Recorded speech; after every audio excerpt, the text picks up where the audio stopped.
Alright, we are going to take a look at what Cool deal. Dragonfront VR looks like on the Oculus Rift. I'm going to speed up some of the more boring parts and just kind of talk about how the game feels.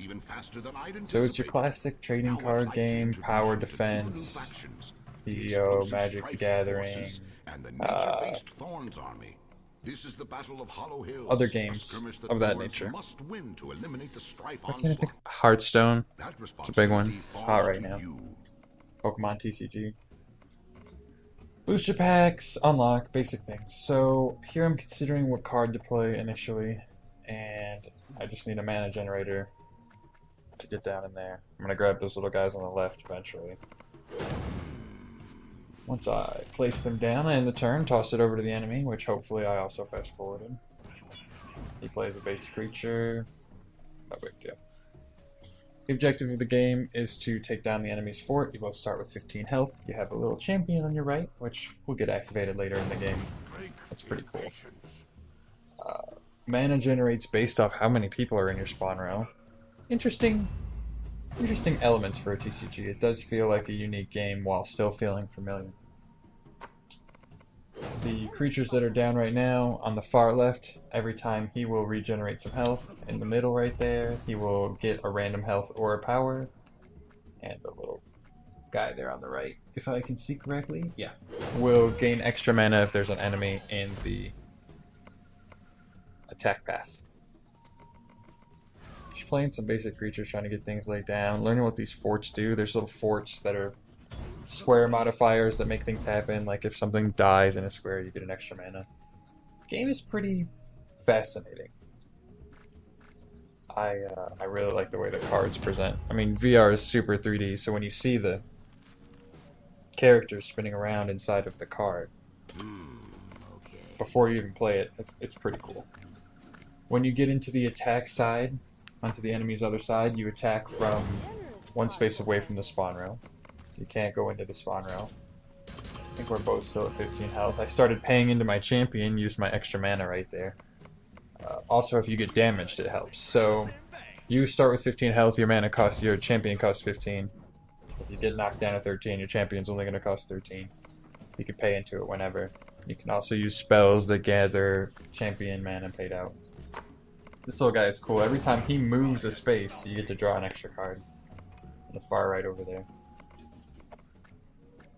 I believe it's showing my left eye on the video output. That's why everything's kind of off-center to the left. Sometimes I stop and read the cards. I'm very, very new. This was the first game playing as Thorns. I tried it once actually yesterday and I lost, but this is the first day trying fresh today.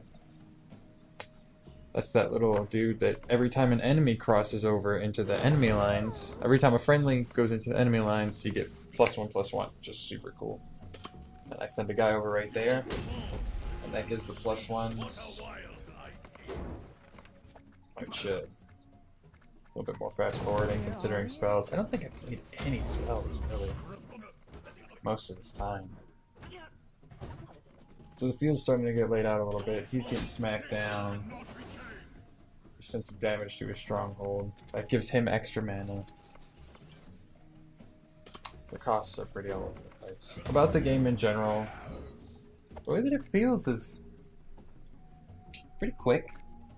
I take my time because I'm still brand new, but after I learn the cards, I feel like the pacing's pretty good. I haven't played online yet. These are all tutorial games. Just kind of looking at how the game works in its own way. You only get to start with one class, and you really have to grind to get the classes, or you can buy in with cash. It's, I think, $25 for the quote-unquote full game, even though they've released another class that you would have to buy.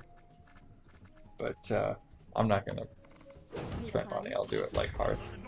So fast-forwarding a huge chunk here of just basic layout stuff.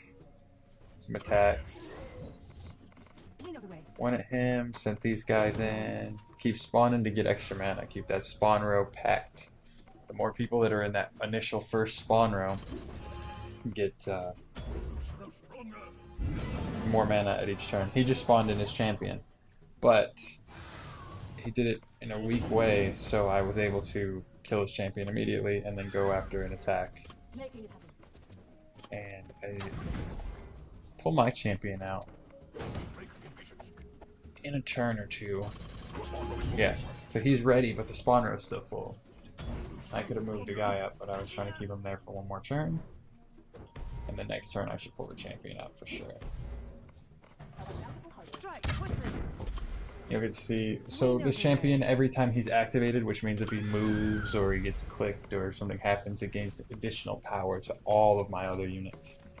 The champions all have some sort of special ability like that, which is pretty neat.